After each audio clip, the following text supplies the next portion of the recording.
Let Trend Micro and CDW help you seamlessly manage cyber risks throughout your entire digital transformation to securely build and innovate on AWS. With more than 15 AWS competencies and designations, Trend consistently innovates to provide efficient cloud security, saving time and your bottom line. We are the cloud security experts, so you don't have to be. For more information, contact your CDW account manager and visit trendmicro.com/AWS. Hi, everybody. Welcome to the John Myer podcast. Today's topic, from crawling to running with FinOps. Before we get to our topic, why don't we give our guests a chance to introduce themselves? Hey, Kevin Suckow, cloud sales leader at AWS. Been with the company about a year. Prior to that, AWS for 4 years. Look forward to talking to you about FinOps and cost optimization. David? David Wharton. I'm the chief architect for AWS at CDW, also the co-founder of the FinOps practice at CDW. All right, David, let's talk about FinOps. You and I have actually talked about it a number of times, but I really want the audience to feel, what is FinOps and what does it mean to you? So FinOps, it's a newer term in the last 2 to 3 years. Prior to that, it was cloud cost management. And that's really where I got my start in 2018, 2019. And as far as FinOps goes, and it's really about, it's the methodology of cost savings inside the cloud through the various cloud providers. And it's not just about, how you do it, but why you do it. For FinOps, we all talk about cost optimization. That was actually the biggest thing that people were talking about for the last, say 5 years, right? We moved to the cloud and oh my goodness, my cloud bill, I get sticker shock, right? And it's cost optimization. Then came cloud financial management. And what is the difference between CFM and FinOps? I think it's the people, process, technology all the way through, cross-functional. So I think cost optimization always became about, how do I get a better price for my consumption? And then cloud financial management kind of came from, again, how do I get the best budget and forecasting for my cloud usage? What FinOps brings is a cross-functional team that can help define policies for cloud architecture and usage. So that drives the policies to not just do a one-time cleanup, but to actually keep your efficiencies going over time. Actually, that's a good point. The one-time cleanup, David, when companies looked at cost optimization, they had to outsource it, right? Their cloud bill got so big they couldn't do it internally. They didn't have the skill set. And we'll talk about skills as we go along on this. But really, that one-time thing was companies coming in, here's what you got to do. Right size this, reduce this, delete this, idle the uses. Here you go. I saved you $40,000. And I was like, oh, this is great. Next month, I saved you $10,000. Next month, I saved you $5,000. And then all of a sudden, they couldn't save anymore. And companies that were cost optimized really got let go because there's nothing more they can do. While that is possible with the existing methodology, that's not what FinOps is about, David. Yeah, so I think you also have to take into account IT strategy. You want to establish a roadmap that can drive down consumption, but also increase your FinOps maturity. So as you go from crawl, walk to run, it's really important to make sure that you're trending downward as you go through that process. It's not just about that low-hanging fruit that you're talking about. I know it's a cliche that everyone uses, but those quick wins, anybody can do, either through tooling or through the big buckets of savings, whether it's reserved instances, committed use discounts, or right sizing. Anyone can do that. You'll get your quick wins. But to define, an IT strategy that transforms workloads, modernizes applications, and truly takes a look at things like cloud unit economics, hybrid licensing. There's so many other factors that have to be plugged into strategy and administration of IT, and you need to be consistently executing on those tasks, projects, and initiatives to continuously drive down cost. Why should an engineer care about a FinOps strategy? Why should finance care about the FinOps? Why should a business care about the FinOps strategy? Because they got everything else going on. Yeah, so I think the best thing you can do is care about it to get ROI. The reason you want to get ROI through the best practices, whether it's green ops, FinOps, however you want to look at it, is to unlock those dollars for innovation. You want to make sure that it's not just always about saving money. CFOs and finance and procurement, they love it when you save money for them. But the engineering teams, they want to innovate. They want to execute on the projects that might have been put on hold because of the economic downturn. It's important to look in all those nooks and crannies beyond those quick wins, beyond that low-hanging fruit, so to speak. And by doing that, you can unleash, huge savings that allows you to do all the things that you still, would like to do and execute on. So Innovation. The engineering teams always loved. I always loved it when a new project came up and I got to play with new tools, new things I got to implement for a company. But because of the cost of cloud now, the innovation has kind of slowed down. You can't do those things. Budget is doing, and those who, you want to try to budget cloud and nobody knows how to budget. Nobody knows how to forecast it and, properly and going through it. Kevin, talk to me. How do you really implement FinOps into a company? It gets back to defining by project and using things like tagging. So you can actually assign costs to workloads, assign costs to projects, even through things like DevOps.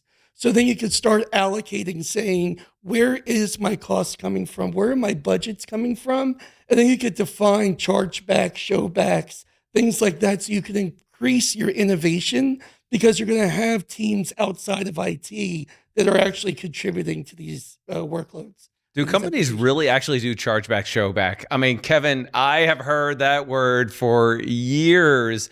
And when I thought about it, my IT budget was, say, $1 million, right? And the business, this business A wanted to build this product, and this product now lives in there, and that bill ultimately goes back to IT, and then ultimately you have to charge back to the business. Is it really charging back, or is it one lump sum? I've seen showback. But what happens is IT can get budget increases from other departments cutting from theirs.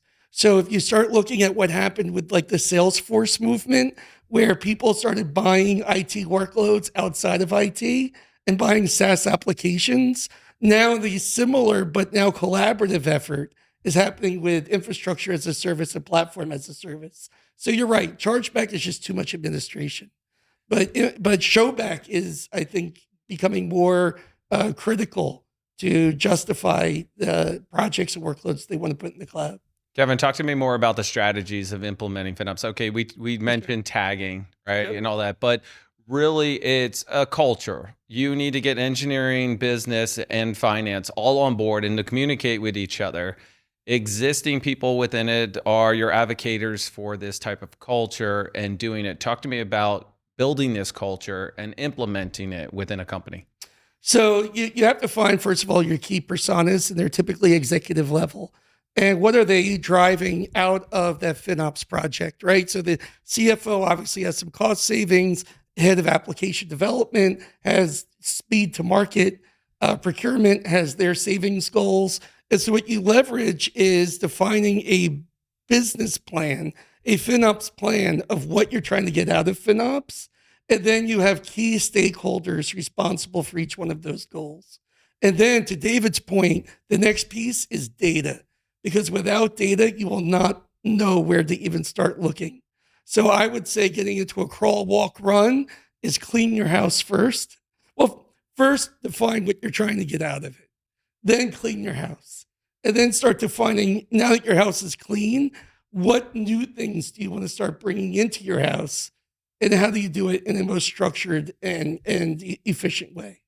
David, this sounds more like we're crawling. Maybe not even crawling yet. We're looking, right? We're a newborn. We can't move. All right. We have defined what we want to look to do. How do I get to that crawl? And then ultimately, how do I run with FinOps to be efficient and actually implement it? So, I mean, you still have to walk before you can run. And before you can walk, you have to crawl. So tagging, you mentioned it, is very important. Surfacing the data, we've talked about that. That's very important. But then you do need to start to execute. And so the second you have data that's actionable, you want to move on it. And sometimes engineers get it, sometimes they don't. But I've mentioned this to you before, John. Use dollar signs. Show them exactly how much they will save in the particular use case. Have them execute just one use case and then go from there. And what I found is that engineers find it addicting. Once they've saved money, they feel excited about it and they want to do more. So that's the best way to buy hearts and minds, is to get actionable use cases achieved, and then the engineers, they start talking to their colleagues about it, and then other people get involved. Sometimes spreading the buy-in doesn't always have to come from you. It can come from those you've already, got on board. So that's the important thing about cloud stakeholders. It's not just about you imbuing that into one person. If you can really sell one person, they'll start to evangelize for you, and that will really cascade into other efforts and other opportunities to save. Kevin, do you have some real world or practical experiences where FinOps has actually helped somebody after the implementation or during the implementation process? Absolutely. So I've worked with a online app e-tailer, and one of the things that they were challenged with was they did not have a good ability to define cost of a campaign online from a cloud consumption perspective and incorporate that into the ROI of the profit generated from the campaign itself. So it actually started out as again, back to starting small. It started as a very small project to help define this cost of campaign profitability. But what it turned into was a much deeper and wider conversation overall about FinOps and how are they actually tagging their utilization, how are they tracking their spend. And so what started out again as a small project, to his point, they got I don't like the word addicted, I'll say excited. They got excited, and then it just spun out from there because they had no tagging, they had nothing in place. But this one project helped prove, getting back to your point, the data was trusted and proved itself, to now we're in a much more expanded property. We've also done FinOps for multi-cloud customers. And that's what's really interesting to me, is there's customers now that want to try to almost play Google, Azure, and AWS against each other. But actually what they find out often in the FinOps practice, it doesn't work well because there's a cost to multi-cloud management. And if you don't have a FinOps practice that prepared for that, you're actually incurring costs because of the uniqueness of each environment versus looking to abstract yourself to having tool sets that are common across all three. Yeah, I'll also add that if you would have had to have made a significant investment in IAC, whether be it Terraform or something like that, to truly convince a CSP, whether it's AWS or anyone else, that you can shift to another cloud. So before you make that bluff or you make that call to AWS or anyone, make sure your IAC house is in order, because if you can't back it up, you're not necessarily going to get that leverage to change the meter rates. So you're only as negotiable, or it's only as negotiable as you are prepared. So Yeah, I say sometimes they take a nickel over a dime because it looks bigger. So the That's a FinOps, good analogy. so the FinOps actually shows the truth of the cost of multi-cloud, and it could drive, as you talked about, abstract standardization. We can talk about multi-cloud on another episode or all day, because one, you don't get the volume discount, you don't get the understanding the skill sets of multiple doing. That's where FinOps will expose that this cost is costing you more than trying to. And then the biggest thing with multi-cloud, and I know this is not the place for it, is that everybody's worried about vendor lock-in. There's no such thing as vendor lock-in, right? You're going to invest in people, skill sets, team, and everything around that cloud and understand it, which is ultimately going to be better for your company. If you want to move to another cloud, well, you're going to have to reinvent everything that you've already done. Is it worth it for you?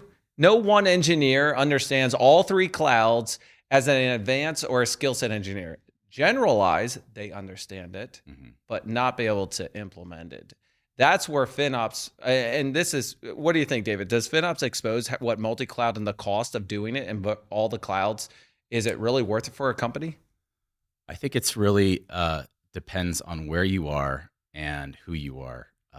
One thing I've really seen is that you have to take a prescriptive approach to FinOps. And so whether it's an internal team or you're hiring someone externally like CDW to come in and work with you, uh, there really has to be that custom prescriptive approach that takes into account all the objectives that are being tried, that we're trying to achieve from the customer perspective, and uh, and really that's kind of the hallmark, right? Is like what are your goals, and then overlay that on top of all of the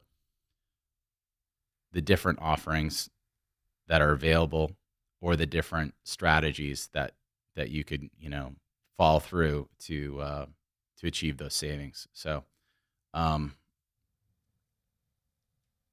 I think there's no one size fits all approach to FinOps, and it's important for people to understand that. There's just so many factors at play. There's also a lot of customers that they're smaller shops. They can get to walk really quick. They can get to run rather quickly. But for larger enterprises, that's not the case, and you really have to focus on ideally one business unit, do it really well within that business unit or line of business, and then cascade that and telegraph that to all the other areas of the business. And that's the easiest way to do it, is to do it right. Not necessarily the first time, but to do it right with the right business group, and then use that as a use case across the business. I think that goes to Kevin's point. We're picking a smaller application or an application, right? And working on that first. I think what happens is businesses come in and they go, okay, hey, CDW, I need to save all this for across all the businesses. And you're like, whoa, whoa, whoa, slow down. Listen, let's tackle one at a time, understand the value of it, and keep doing it repetitively. And I think that's one of the biggest challenges, is that I think it's a once and done. And it's a continuous process, a continuous evaluation of the application. New services come out, new evaluations, new advancements, new instance types, things that you can do with S3. So there's a whole bunch that they need to continuously evaluate. Now, David, we got a couple more questions before we wrap up. The future of FinOps is always evolving. How do you see it evolving, not only in an evangelist role or maybe in a technical role, but in a CDW? How is it evolving? Well, it's evolving through the flywheel, right? So we have a flywheel of offerings. So we have the FinOps Accelerator. That's a 6 to 8 week engagement. It's a crash course in FinOps. We both surface the data, but also instill best practices and the methodologies within the appropriate teams at the customer. And there's the FinOps Advisory. That's something that's 6 to 12 to 24 months, depending on, once again, the prescriptive nature of what's appropriate. And that's helping them fish, not just teaching them how to fish. And then if the customer really just wants us to do it for them, that's where managed FinOps comes in, and that's ongoing. That's we basically get the customer very quickly to that CI, that operate level, and we can get them running very quickly. So that's the approach that we're taking. We're also making investment in tooling. We have internal IP, custom IP, Inscape. It's free to our consumption customers, and that's actually tracks the FinOps maturity. As you become more sophisticated, the software understands that and tracks your journey.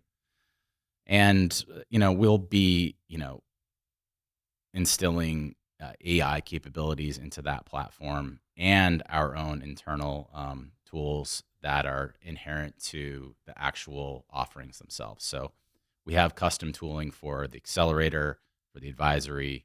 We'll be giving that actually to the managed FinOps team as well.